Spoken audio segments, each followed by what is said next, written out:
This is the Roll for Crit podcast, the official podcast for the online board game store, rollforcrit.com. Watch, shop, play. I'm Jonathan Estes. And I'm Will Keeler. And today in board game history, 20 years ago, we celebrate the first board game in space. Oh, wow, yeah, that's right. It was, I'm pretty sure, the famous astronaut Chip Dinglish. Oh, of course. Who could forget Chip Dinglish? Who, he went up, it was Parcheesi, and it was a special, one of the special missions, that they had. And they weren't on the moon, but they weren't on Earth either. They were in space. Yes, and unfortunately they did not survive the descent, and which is why every February 29th we celebrate his mid-birthday. It's weird that we're talking about it today in July. Well, no, that's because that's not his mid-birthday. We're celebrating the actual board game in space. Oh, right. That makes sense. Right, you don't like President's Day or whatever. Yeah, so on to not as interesting news. Yeah, it is tragic what happened there. Not as interesting, but it is news a little closer to Earth. Smash Up, one of our liked games. I was going to say most of our favorite, or I was like, I don't know, I don't want to go crazy. We like it. We like Smash Up. It's one of our most played positive games. Yeah, well, they have just announced it is the latest in a long line of board games to be receiving a digital adaptation. We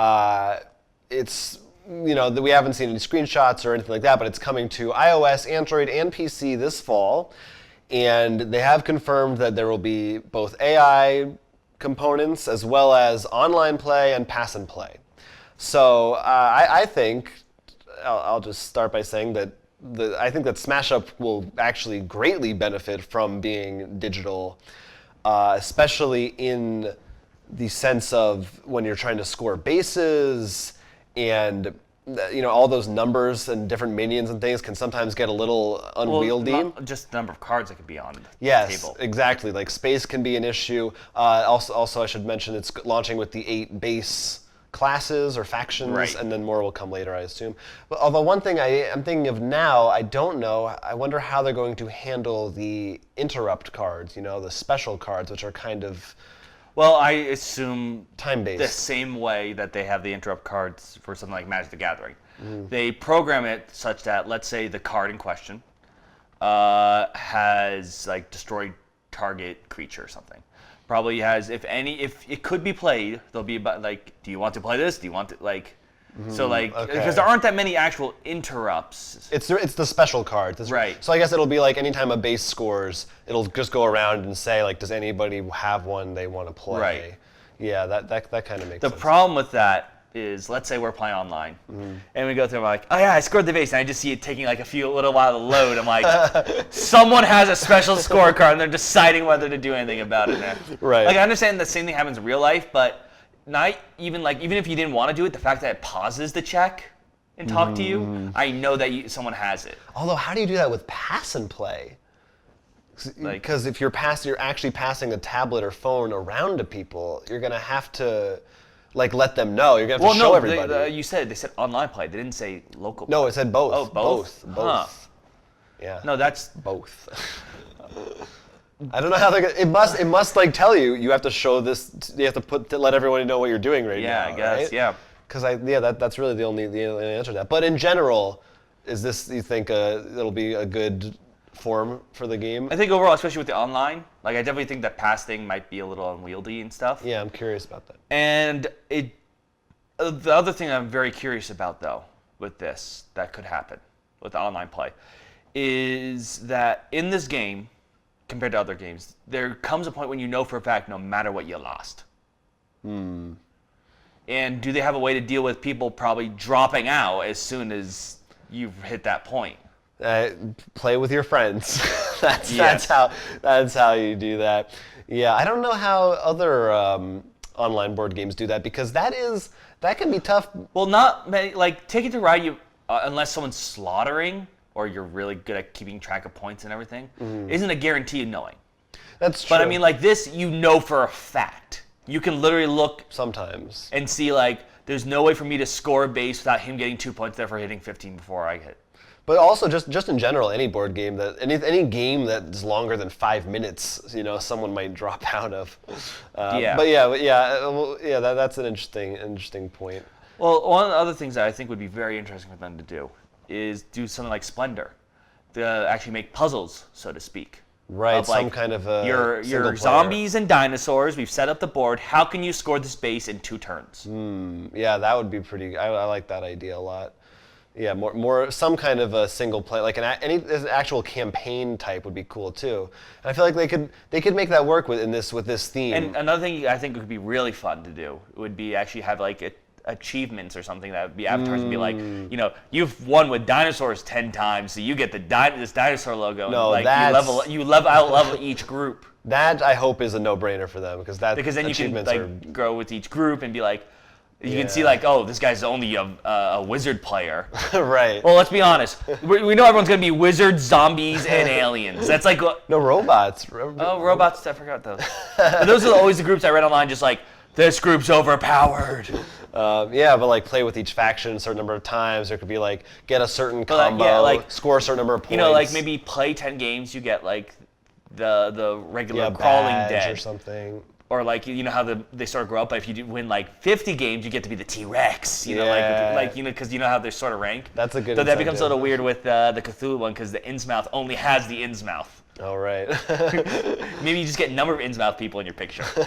But I definitely like. I'm assuming it's going to be probably in line with other board game maps, $6 or $7 with in-game transactions. Actually, what might be smart? I doubt you can buy a group. Like not an expansion, like you just buy the Innsmouth, you just buy the princesses. Maybe. Well, I was gonna say if just the 8 bases were free and then you got, but because the game is, I feel like that's not in there. No. But maybe they do give you like 2 for free or something like that. You mean 2 of the other? 2 factions, so you could like play a game. That's another interesting way. But I was thinking like maybe you buy the base just for the 6 or 7, but then each one you don't have to buy all the Cthulhu. Oh, you can pick individually. Yeah, from there, I that's, think would be an interesting. If you're one. like, oh, I really like kittens or whatever, but I don't want any of the other ones. I don't want to spend a whole another $4, like or whatever for how they price things. Like, It'd yeah, be another maybe it's like interesting- 99 cents for just one group. That's a good idea. And I definitely think what might be another cool idea would be. We're chock full of them. Oh, absolutely.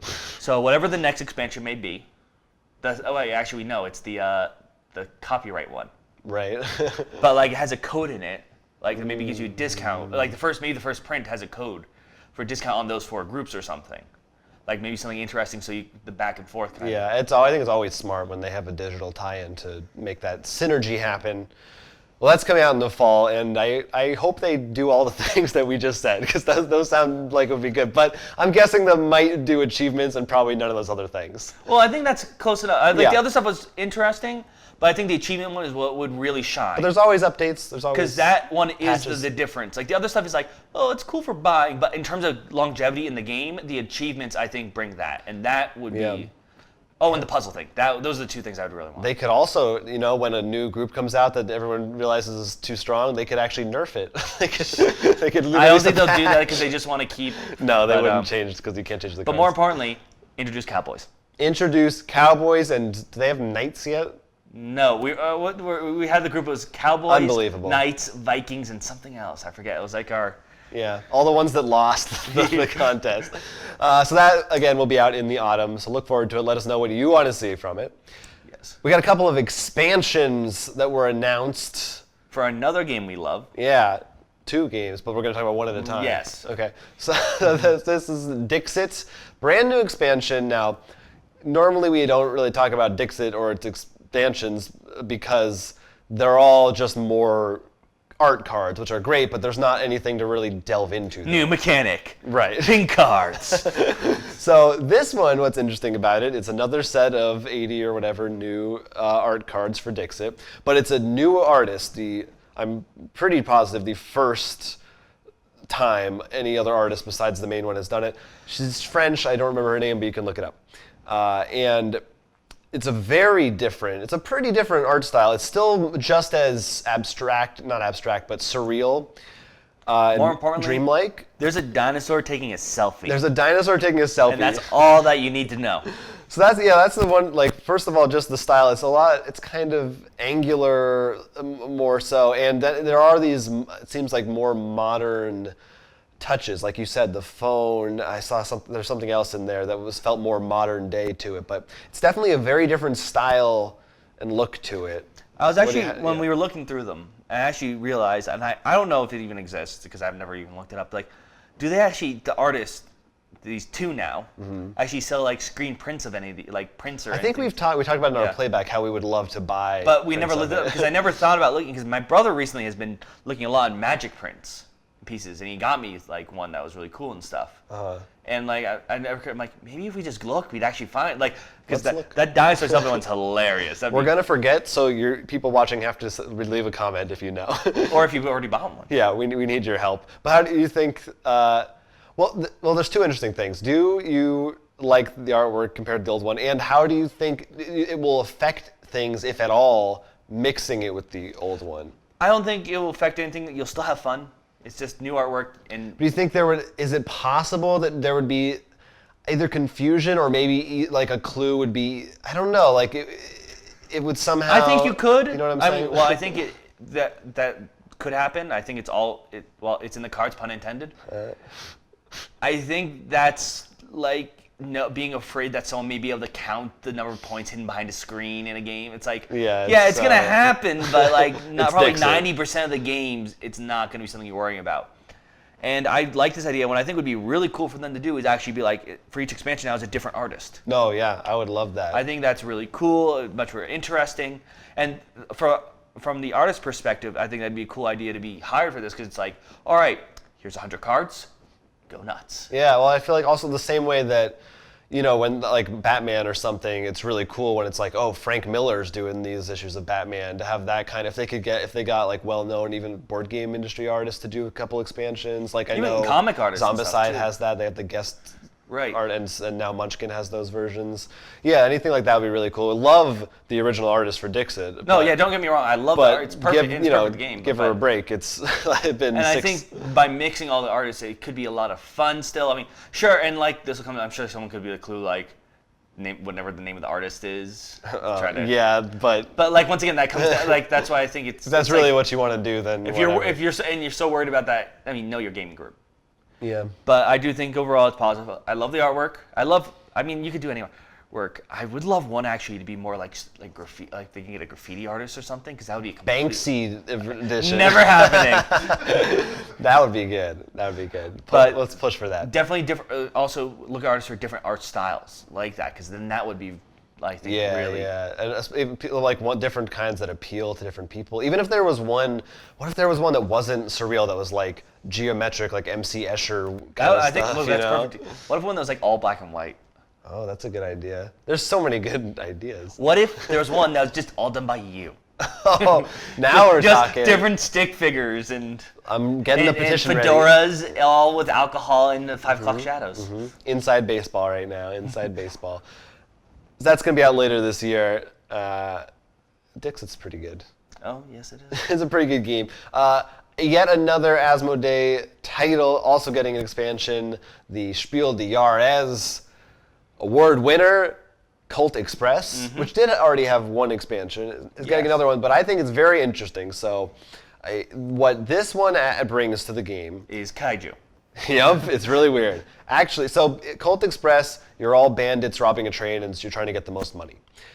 And there's also a sheriff piece that is AI controlled that everyone's trying to evade or push them towards opponents. In this expansion, someone gets to play as the marshal, as they call him. So you actually, if you're the marshal, you have 4 goals, and I think they're randomly chosen each game. So you might need to like hurt a certain person or hurt a certain number of people or something like that. Shoot them. So you're trying to complete those, and if you do complete them before the game ends, you win, and that's it. You beat the other people. So the rest of the team it's now like a semi-co-op, because they have to beat the marshal, but they're still competing with each other. That's, I think, a fantastic idea, because most of the 1v all I can think of right now are all literally 1v all. It's almost a cooperative game. It's just that instead of you fighting the board, you're fighting one player. Right. This is, I know there are other games that do this. No, there are, but I can think of a lot where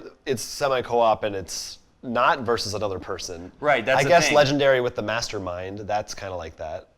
A little bit, but with the I guess the human difference. mastermind. I mean. No, yeah, but I guess the difference is I never feel competitive in Legendary. Like I'm still. Right. I still win. It's just, do I win more? Right. And the other thing But this one you would really feel much more steely on, I feel. Yes, yeah. They're also adding a prison car to the train. So not only can the sheriff arrest people and put them in jail, and then you can break out of jail with a certain card, there are also prisoners already in there, and if you go there and get them, that's a card, and they'll give you a new ability. So I really like all these ideas. We did not play the other expansion, the Stagecoach one, but we were like lukewarm a bit on Cult Express. This sounds like it would really take the game to a more interesting place. Also, because it doesn't sound like we couldn't think of anything like it's gone there really fully.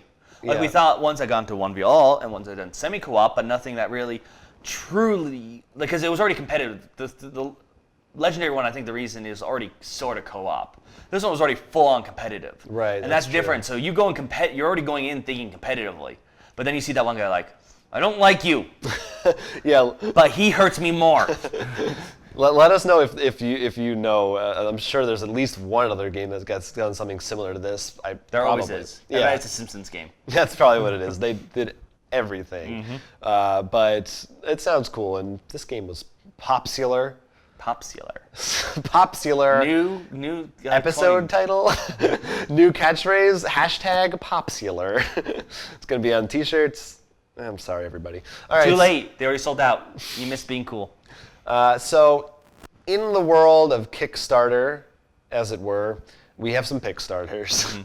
And there were a lot. Yeah, there's some good ones this week. The first one you've probably heard of because it's a biggie. The Walking Dead No Survival, or No Survivors, comes from Cryptozoic. You can see how much Jonathan loves The Walking Dead. So this is based directly on the TV show, not the comics. I am actually a fan of the TV show, although I think I'm a lot more favorable or charitable to it than a lot of people who watch it. I don't. Have you watched any of it? Or no? I've watched like the first, but I don't know. It's one of those shows. There's certain shows to me that I'm not behind because I can't binge watch them. Like I sort of have to stop after a while. Right, it's intense. Usually it involves that there's a lot of people backstabbing each other. I can't handle that in large doses. Well, and that happens in this show. It's and the game is definitely following suit. This is not the first Walking Dead game by any means. No, I mean Cryptozoic has like what 4 under their belt. And then there's also the one from Z-Man / Skybound. So There's the Munchkin. That's right, the Walking Dead Munchkin expansion. So they are definitely out there. This one sounds like they're really trying to take on the theme of the show where you're questioning each other's decision. It is fully cooperative, but someone is appointed the leader, and if you question their decisions, the group can appoint a new leader. So there's kind of these dynamics. So the way the game works is it's a miniatures game. Right. Shocker. Lots of them. But you each choose one of, I think the base comes with 4 survivors, but you can get more. Anyways, usually someone becomes the leader. I don't know if there's any, I can't remember them saying how someone becomes a leader outside of just your leader. But everyone has 3 stress. Should you get 3 stress, you lose leadership. And on the beginning of each turn, you actually have to pick 2 cards.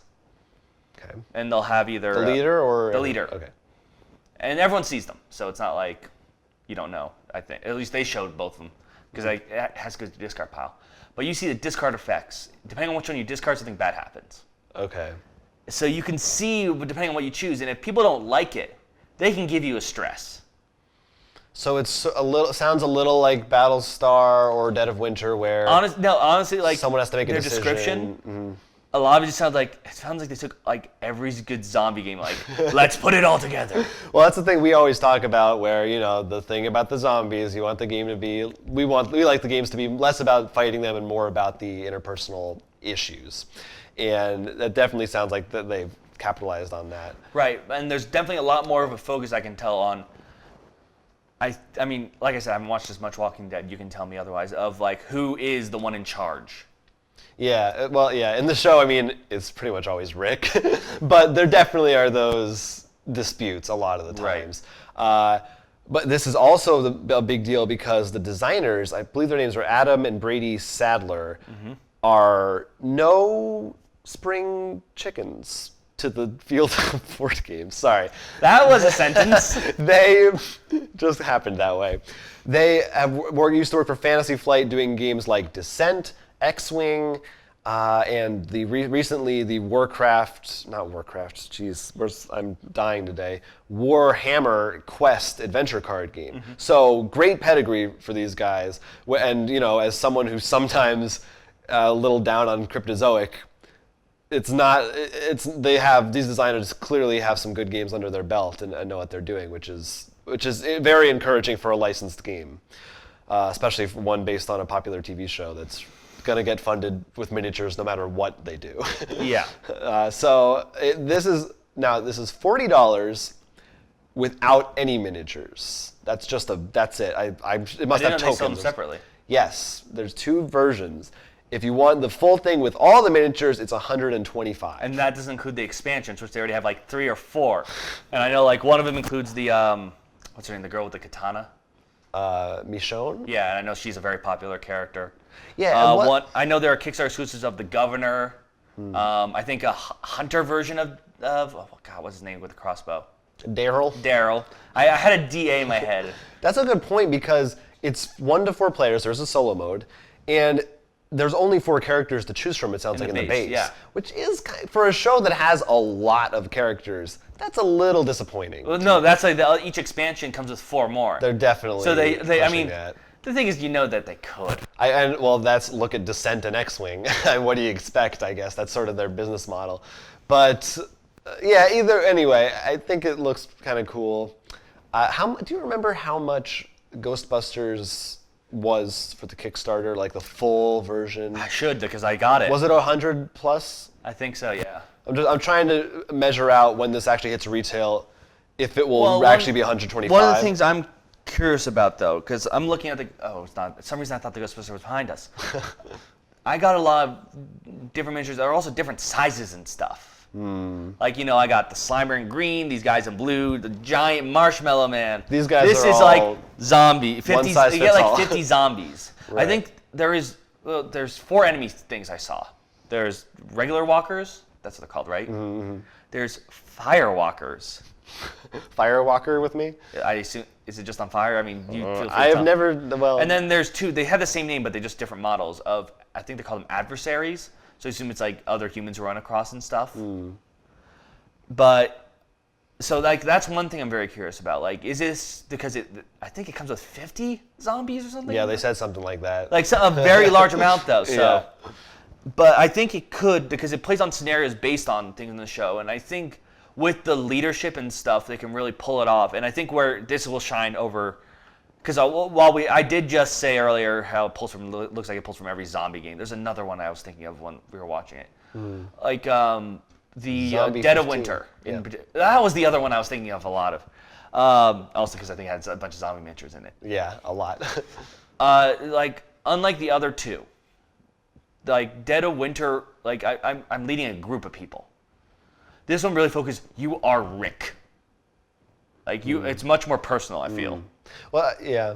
And so I think that will help shine and make it stand out. Because I do think that the leadership thing is completely different. It is also nice, even though you have the leader thing, that it actually is fully co-op and I don't think you're not really backstabbing, you're just kind of like disapproving and arguing, but no one's actually a traitor. Well, the other thing I think we sort of are like talking about how expensive it is all the miniatures. We should actually be applauding them for allowing a non-miniature version. So if you want to play the game, that's pretty you're not cool, like, yeah. I'm out. I don't have $125 to drop, and I don't paint miniatures and stuff. I mean, you can have that. Yeah.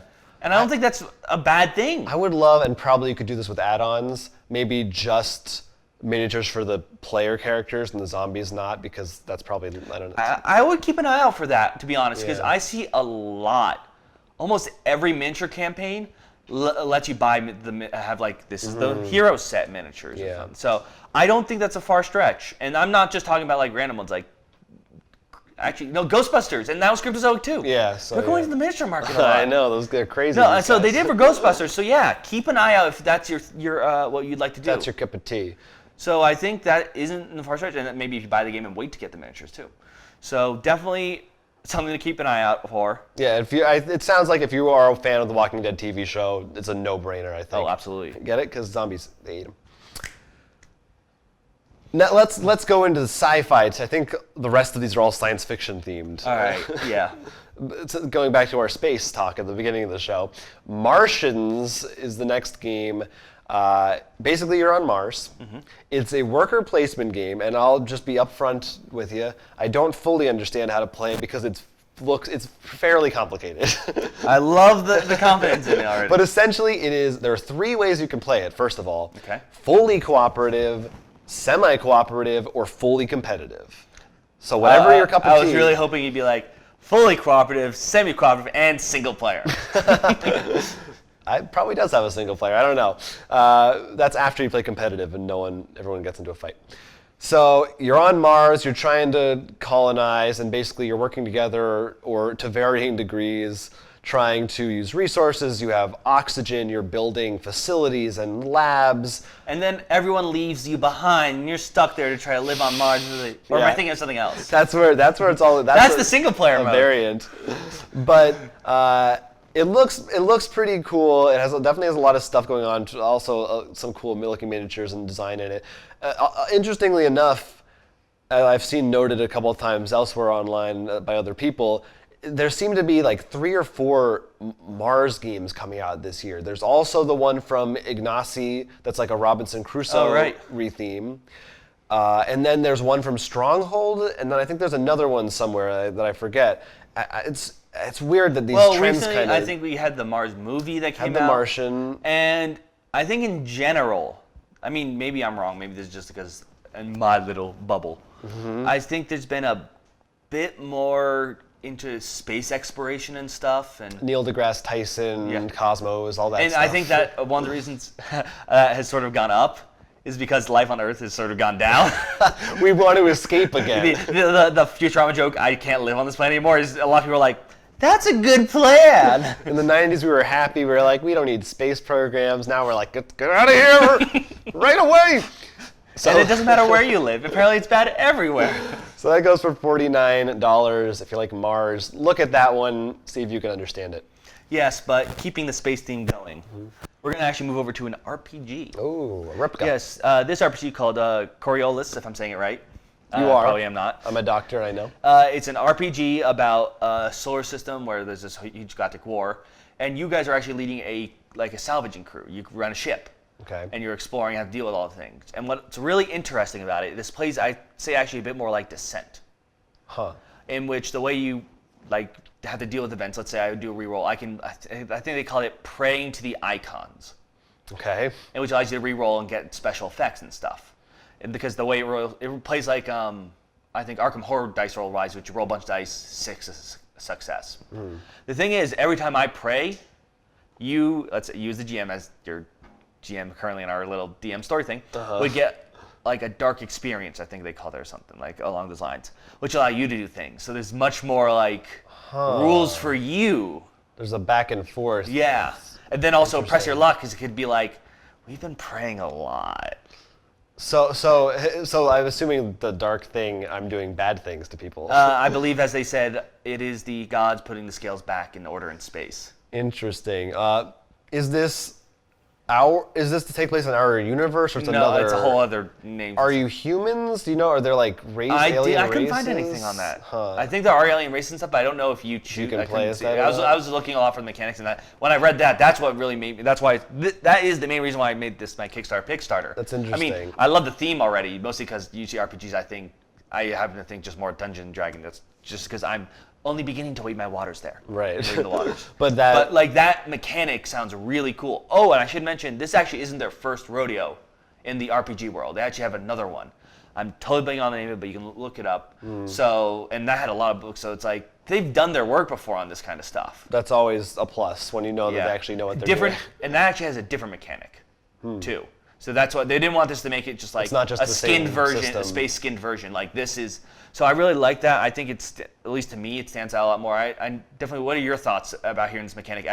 You've actually played really the GM role. I definitely think it sounds cool. I mean, it's, I think that's one of the things that we love about RPGs compared to Descent is that the GM isn't combating the players. Well, I think it'd be more along. I don't think that's why I think it's sort of like a nice. It'd probably be a nice balance, not as combative as much as here are some things I can do to let them know they need to be a bit more careful. And I think that way it's not as much.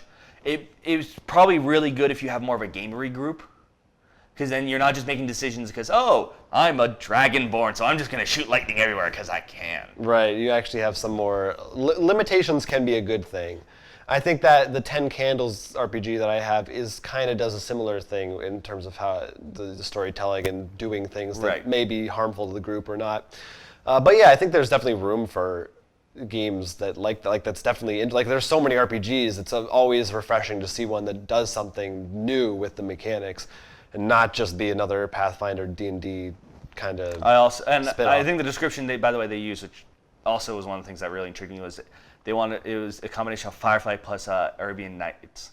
Huh. Yeah, that sounds good. In terms of the themes, I think not the board games. No, I'm talking about the two board games. Oh, no, probably the themes of.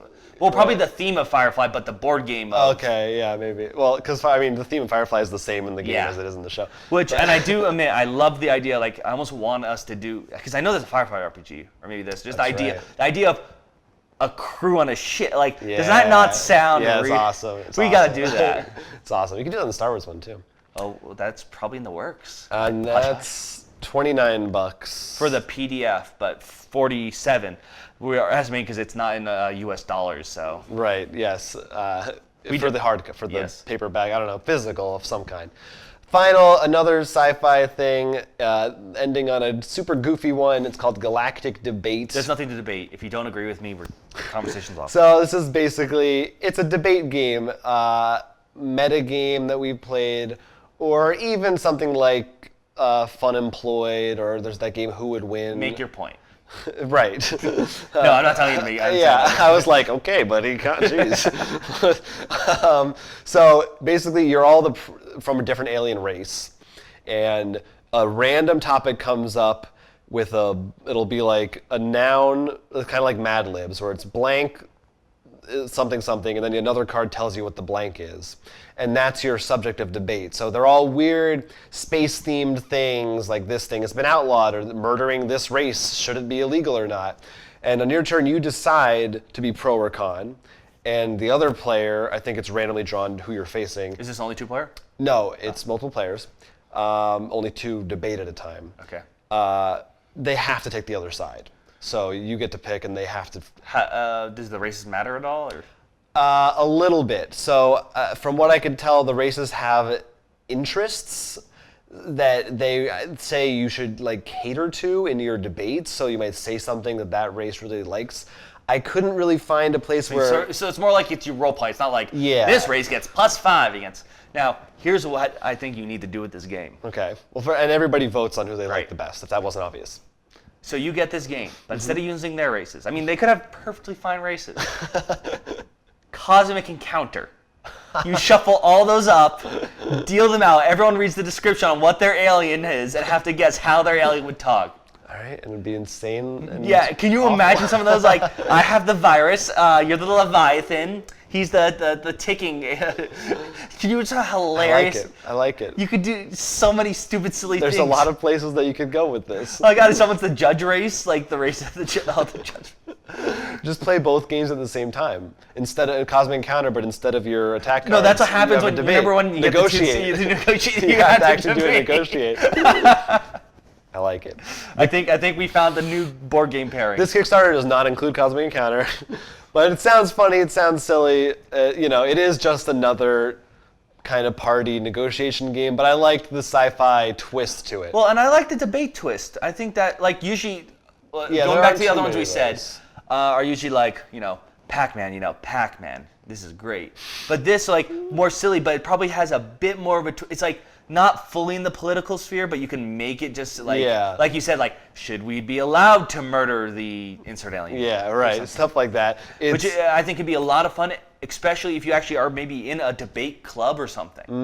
Yeah, because then that could bring a bit more levity to the group, so you don't have to feel maybe discussing something maybe feel awkward about, but still having these series that are pretty closely related. You could even, well, you could do. I guess you could just make your own cards and switch them out. Well, plus throwing in the aliens makes you forced to think how would a different group argue. Right, and like you have to be the pro or the con. Like if you're the other player, you don't get to choose, so you have to really think on your feet sometimes if you wouldn't pick that position. I disagree.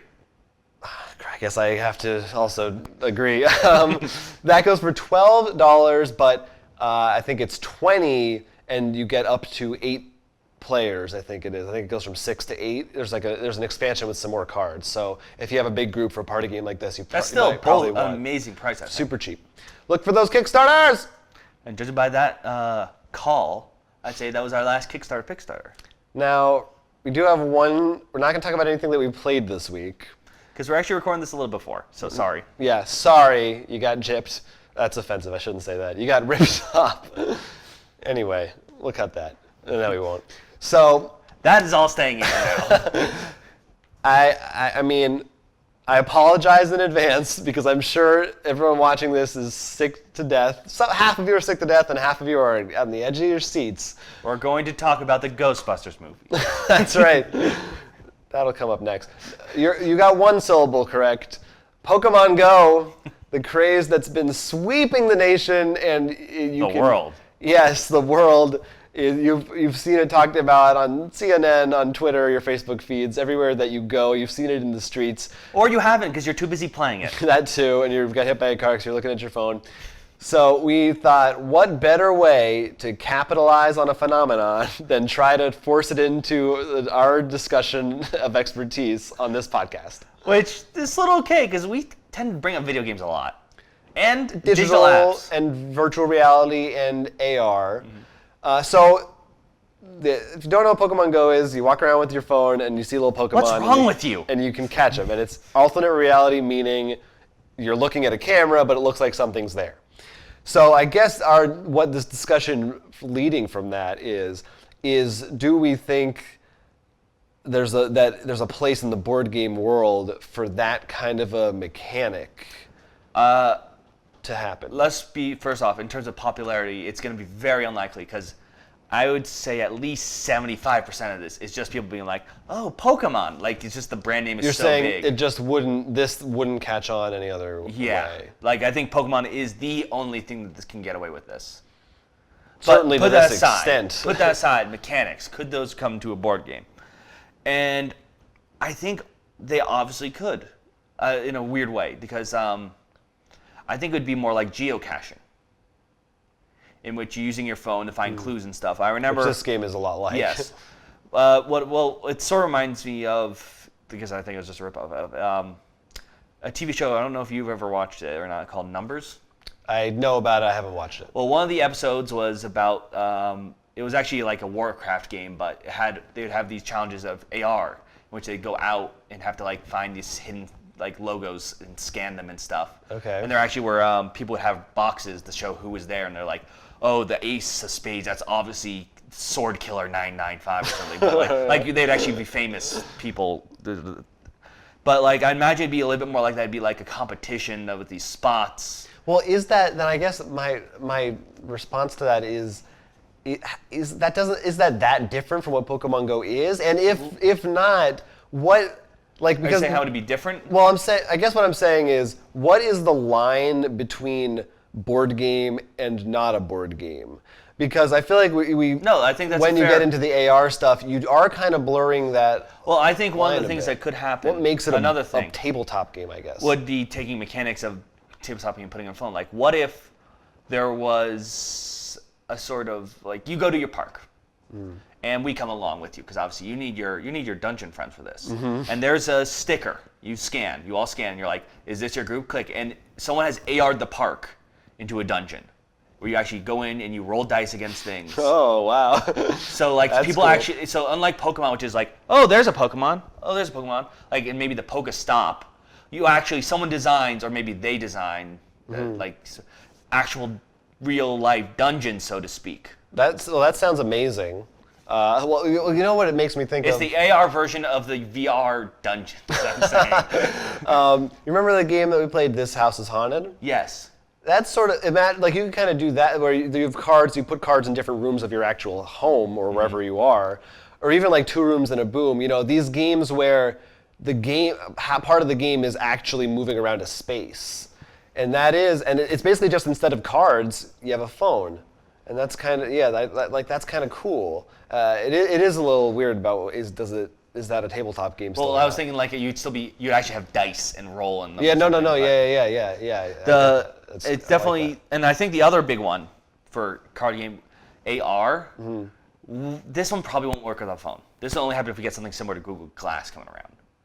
Would actually be like, I mean, we've already seen it in cartoons, like something like Yu-Gi-Oh! Where like, we're still playing a board game, but you know, when I'm sitting and I play my card, you literally see the creature come out of the card. Well, I'm glad that you brought this up because we should mention there are, at least in my mind, well, there one was or two. that I don't know if it lasted. The PlayStation one.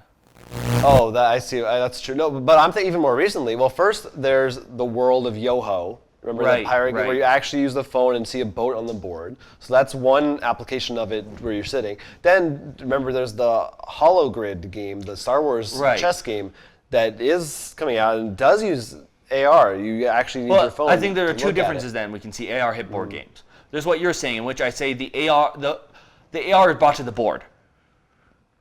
Yeah. When the other one I'd say is the board is brought to the AR world.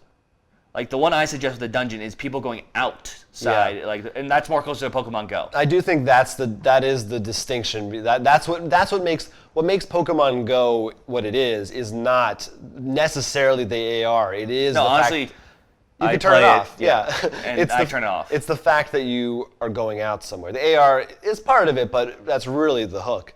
And so maybe you could have a game. Maybe it's just like a game board, but like the space that you need to land on, you turn your phone on to look at it or something. Then you can see, like you're saying. But you could do it. You could do it as a dungeon, or you could do it as even a more traditional game. Just you go in your parking seat. Why is everyone just standing awkwardly? And you take out your phone. Oh, it's chess. You can see the chessboard, but that guy looks like a knight now to you. And that's when someone just runs into like jogging middle of the field, like, he ruined the board. I kind of like that idea though, and if it could like keep track, like if you were in a whole neighborhood or even a city, I don't know, and you could be like, oh, this block is this space, and I need to move to where they are. The one thing I'm curious about how they deal in the board game, and this is where I think something I'm very curious in to where to watch how Pokemon Go handles it. If you don't know Pokemon Go, there are gyms. And once you reach a certain level, you can choose a team, one of 3 teams. Depending on which team you chose poorly. And you try to hold these gyms, and you get points for how longer you hold them. Though the truth is, you're going to get knocked out. And another problem is, depending on how much or little you play, you're going to go to your first gym and see there's like a guy twice the power of the guy, your best guy there. And you keep going around and you're going to see that. So if we do something and it has experience at all, how do you make it fair for maybe someone who can't play all the time and maybe goes out and even if it's cooperative, like going through a dungeon, he still feels he or she matters in the situation. Well, I think the solution is you don't do that. You don't? Like you make it much more like a standalone, unless it was something like Descent style where you actually had a reoccurring group to level up with. I feel like you just say, this is a new instance of the game, you start fresh every time. At least that's how I would approach it. I think that's a fair idea, in particular because what you can do is, for example, let's take the park dungeon again. When it's built, these dungeons, because the park is laid out however it is, it's built less like, here's a dungeon for you to run through and you build experience, so now I'm a level 20 warrior running through it. It's more like, all right, here's the dungeon. You need 4 people. One's going to be a warrior, one's going to be a thief, one's going to be a wizard. In this one, you have an archer. There's going to be no healer. It's more of a puzzle. Right. So when you go through each thing, you have to decide how to play the level and see if you make it out. I love it. So I think I'm ready. that would definitely, I think, solve that problem. But that's definitely one to be curious, because there are a lot of games that have experience, and that'd definitely be something that would attract people to being able to I beat the New York City dungeon. Now let's go to the Bronx dungeon. Now let's go to the Philly dungeon. Yeah. Now let's get robbed because we went to the guy who started the Pokestop. Travel across country every dungeon. Oh no, that's the Ticket to Ride game. That's the AR ticket to ride. You actually have to travel and put your railroads down. You just see a giant yellow train. No. I just imagine AR Catan, like you're standing in a wheat field. Jonathan, you're in the woods. Yeah, you got wood? Yeah, I got wood. Come on down. It's here. See? It's here. No. Let's be honest though. I'd be calling Jonathan. You got sheep, and you'd be like, yeah, I got sheep. Arkham Horror. You're just there's a that one terrifying monster behind you. Well, that one would be interesting, but I actually think Arkham Horror, I'd like to see on VR. But I think that's not a discussion for this. It is. podcast. There is a lot of crossover between the two for sure. But yeah. the difference is you can't leave the house with yes, VR. This is actually not the place to have that discussion. But there are plenty of fantastic videos to watch that tell the difference between the two. One I think excels over the other. But and I mean, this really is one of the biggest. This is the biggest. I mean, I'm trying to think if there are any other really big AR games before Pokemon. Certainly not near this level. So it's definitely going to set the ground in general for AR games. I wouldn't be surprised. surprised. That's why I'm curious to see how they roll this out, like the gym thing, like with dealing with players of different experience levels. The other one we didn't even talk about is on location. Like, I mean, the Pokemon Go, if you live in a dense, like more in a city or you're catching a lot. I live in the middle of nowhere. I don't see a lot of things. Right. So that's another thing you have to take into account. This could be kind of like the WoW of AR games, where like all these other MMOs afterwards kind of have to. Actually, there are already 6. Sets a precedent for it. Yeah. Well, there was EverQuest too and other games, but whatever. But yeah, Pokemon Go. I think that certainly, I'm sure a lot of board game companies are at the very least thinking about a way they could implement this, if not actually taking steps to do it. We've already seen little steps in that direction. I wouldn't even say board game companies per se, but like. Even Kickstarter people, indie people. Yeah, I mean, but even like, I'm Sony. You are?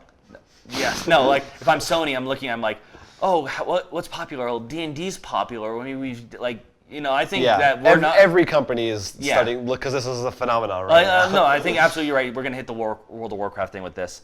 But more importantly, we're definitely going to see, I think even what I'm more interested in is like not even like the game issues, but just the social issues.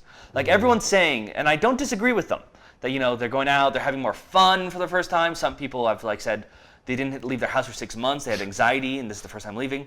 But we're also hearing people almost getting shot, going on properties because they thought someone was there to rob them. People getting robbed. We made a joke. Car crashes. Like I made a joke, but I think in all seriousness, I actually read an article about this. Like lawyers are like drooling about this. Like they're thinking like all the crazy ways that this is just gonna go nuts in like court cases. Yeah, new laws have to be established. And I sort of made a joke that there's gonna be DWP, driving under the influence of Pokemon Go. But in all seriousness, I think there might be something, and I think AR is gonna be an issue. And this is not even including. I mean, it was turned off, but I do think we're eventually going to see Google Glass become a more standard thing. Or something of the equivalent, like that, yes. Yeah. So and HoloLens. God knows that's how much better that game would be if you were like that. Yeah. So this is definitely something to keep an eye out for, not just because it's Pokemon. Well, we'll see you in a week when no one plays this game anymore. But until then, and if you aren't playing it and actually want to play something physical, where can they go? Oh, well, you can always check out rollforcrit.com, where you can buy lots of games that have actual cards, real cards with real pictures on them and figurines. I don't believe it. Actual physical They are games. there. You don't need a phone or nothing, no electricity. Great deals. Well, no, you do for some of them. Plus, you've got your videos, you've got your news. It's great. Yeah, we don't discuss all our articles that we can, so it's a great place to look. But we have discussed some things that you probably want to comment on. And, of course, I just used the word, you can do that. Right down below, there's a comment section. Yes, and don't forget to reach us on Twitter at RollForCrit. Follow us on Instagram, like us on Facebook, like this video, that would help us out. Email us at rollforcrit.com. Subscribe! We're listening. We keep our ear down to the ground. All 4 of them. I only have 3. This is not prosthetic. Well, anyway, thanks for checking us out, and go Team Instinct. I'm Jonathan Estes. Go Team Mystic. I'm Will Keeler, and this has been. Oh, and this has been Roll for Crit.